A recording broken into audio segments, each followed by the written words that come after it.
Imagine a film that dares to spotlight the quiet crises of those in their mid to late 30s, the generation often overlooked in cinema's spotlight. People grappling with stalled careers, fractured relationships, and the unexpected joys and pains of parenthood. Ben Sharrock's upcoming dramedy, Alone Together, feels like a long-awaited voice for these wayward adults, blending romance, existential musings, and a touch of surrealism. But here's where it gets controversial. Is this really just a story of two lost souls finding each other, or a subtle critique of how society pressures us into traditional family molds? Stick around, because this conversation with the Scottish filmmaker reveals layers that might just challenge your views on love, loss, and life's belated reckonings. Ben Sharrock is reaching out from the heart of the desert. The Zoom backdrop is breathtaking. A vast valley hugged by mountains in shades of sandy beige, meeting skies of electric blue. A solitary tree provides a verdant oasis, offering the director some welcome relief from the sun's glare. "I'm currently in a spot near the Dead Sea," he shares with The Hollywood Reporter. "We've been here for a couple of days, and soon we're off to southern Jordan." The director is based in Amman, Jordan's vibrant capital, conducting location recon for his upcoming project, set to debut at the AFM, American Film Market. Production is slated for March and April of next year, yet excitement is already building around Sharrock's introspective romantic drama, fueled by the rave reviews his 2020 film Limbo garnered. Limbo, starring El-Masry, follows 4 asylum seekers stuck on a secluded Scottish isle, participating in cultural orientation sessions as their refugee applications linger. It was poised for Cannes before the pandemic intervened, but Sharrock's message struck a chord nonetheless. He clinched the Youth Jury Prize at San Sebastian, the Grand Prix at the Brussels International Film Festival, and BAFTA nods for Outstanding Debut and Outstanding British Film, plus more accolades. At the 2021 BAFTA Scotland Awards, he swept Best Director, Best Writer, and Best Feature Film for the same. Sharrock reunites with El-Masry for Alone Together, this time starring sought-after performers Callum Turner and Adria Arjona as leads. They portrayed 2 adrift individuals whose paths intersect amid an improbable downpour in an imagined urban center. It's essentially a snapshot of real life, capturing a single moment, Sharrock explains. Yet, it delves into profound topics like romance, the end of relationships, and the sorrow that follows. Turner embodies Sam, a British director in career limbo, traversing the Arabian sands for work. His professional life is stagnant, a divorce looms, and he's racked with remorse over neglecting his young child. In the midst of a bizarre rainstorm, he encounters the alluring Imma, Arjona, sparking an intense, though short-lived, bond between 2 outsiders in unfamiliar territory. This isn't your typical romance, the plot summary clarifies. These are grown-ups burdened by past experiences, incapable of truly escaping their histories. The screenplay flowed effortlessly from Sharrock, who describes his film, echoing the vibe of Lost in Translation, as finally giving voice to those navigating the turbulent 30s. Cinematic narratives frequently focus on 20-somethings, fresh out of college, debating their futures and landing first jobs, he notes. But times have evolved. This piece examines a later life reassessment, not quite a coming-of-age tale, but a timely self-reflection when you're not far into adulthood. For beginners dipping into film analysis, think of it as exploring how midlife uncertainties differ from youthful explorations. While young adults might chase dreams blindly, this generation often questions the paths they've already taken, like reevaluating a career or relationship that once seemed perfect. And this is the part most people miss. Sharrock expands on the story below, as Alone Together heads to AFM with Hanway Films handling global distribution. He chats about the grueling yet rewarding location hunts in the Middle East, how Limbo's accolades have reinforced his distinctive filmmaking approach, and the allure his screenplay held for Turner, Arjona, and El-Masry. It probes the essence of humanity in a fresh, tailored manner. That's likely what captivated them. Ben, You're phoning in from Amman, Jordan. Could you elaborate on the location scouting process? It's progressing splendidly. It's demanding with extended days scouting sites from dawn till dusk. We're filming in Oman too, so we scouted there a few months ago, and the heat was oppressive. Nighttime temperatures hit 38 degrees Celsius, leaving us drenched in perspiration the entire time. At least here, the climate is milder.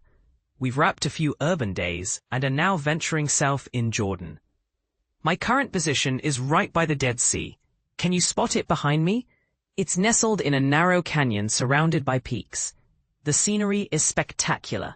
We're collaborating with an outstanding local crew. To provide some background, the story unfolds in a desert setting, correct? Indeed, the narrative alternates between an arid landscape in northern Oman, characterized by desert-like fjords and jagged sheer mountains, and a made-up Middle Eastern cityscape. It's a bustling, multicultural metropolis reminiscent of Dubai, but entirely fictional. Is production more affordable in the Middle East versus, say, the US? Absolutely. It's less expensive than shooting in America, and Jordan offers attractive tax breaks, including VAT incentives. Jordan is primed for international productions in that regard. Oman provides fewer perks, but the specific site there is unparalleled, hard to replicate elsewhere. Ultimately, this venture prioritizes artistic choices. We're guided by what's best visually and narratively for the story. The imagery plays a crucial role, so locations take precedence over budget factors alone. Filming hasn't commenced, but you've secured stellar sites and a top-tier ensemble. Since it's set in a fabricated city, does that make it fantastical? By using an imagined setting, I've kept it ambiguous, a style I favor. It's mirrored in my prior works. For instance, Limbo unfolded on a distant Scottish isle. We filmed on Uist in the Outer Hebrides, but crafted a space blending reality with a dreamlike limbo. My debut, Picadero, fused real and otherworldly elements into a hybrid realm. This realism feels genuine, yet not rigidly tied to specifics, freeing me to experiment with surrealism, humor, and absurdity, while keeping the focus on personal human experiences. It sidesteps political entanglements that precise locations might introduce. What details can you share about the storyline?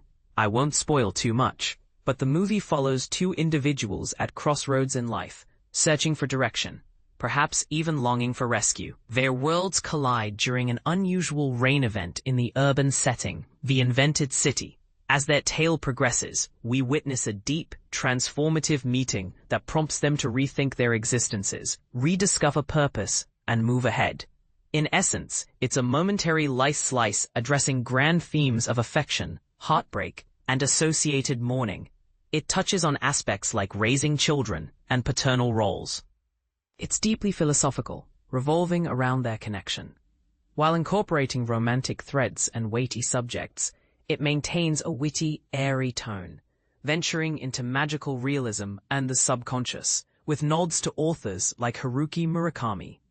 There's a lost-in-translation essence too, strangers bonding in an alien environment. This seems quite distinct from Limbo. Does that reflect your directorial preferences? Do you adhere to a formula, or embrace diversity? Crafting this script surprised me. It emerged instinctively, a must-write impulse. My approach centers on thematic exploration.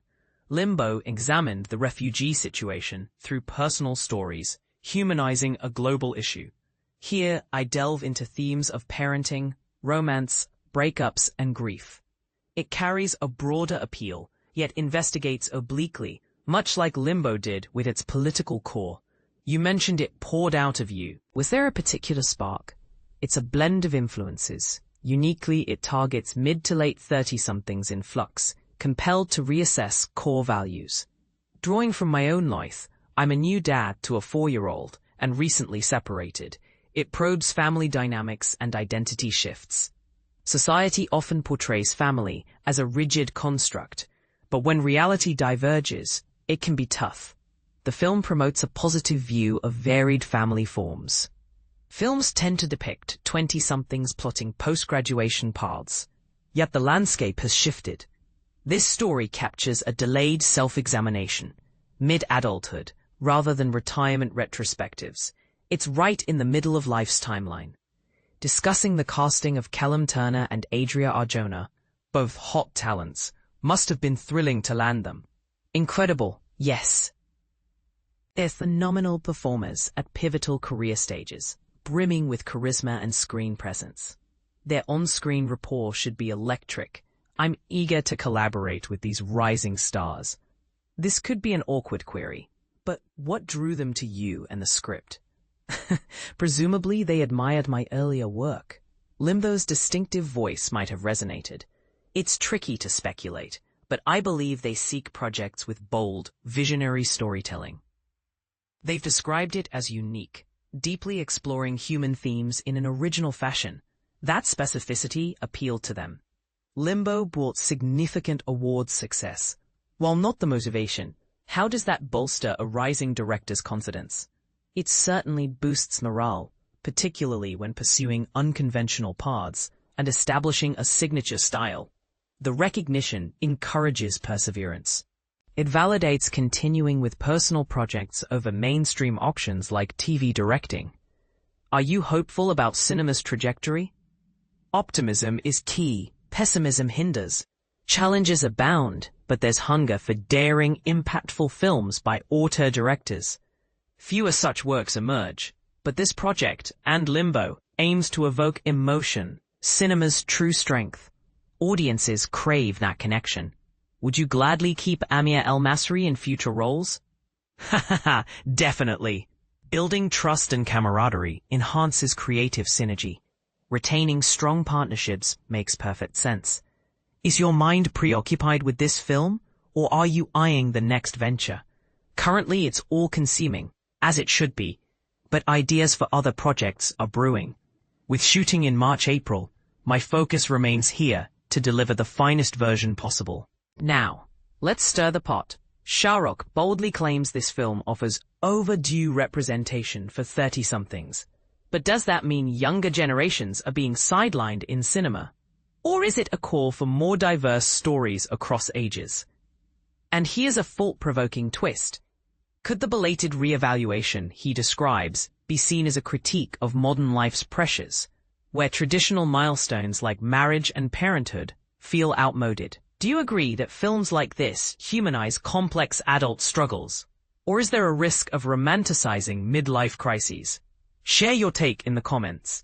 Do you see this as groundbreaking, or just another rom-dram with a desert backdrop?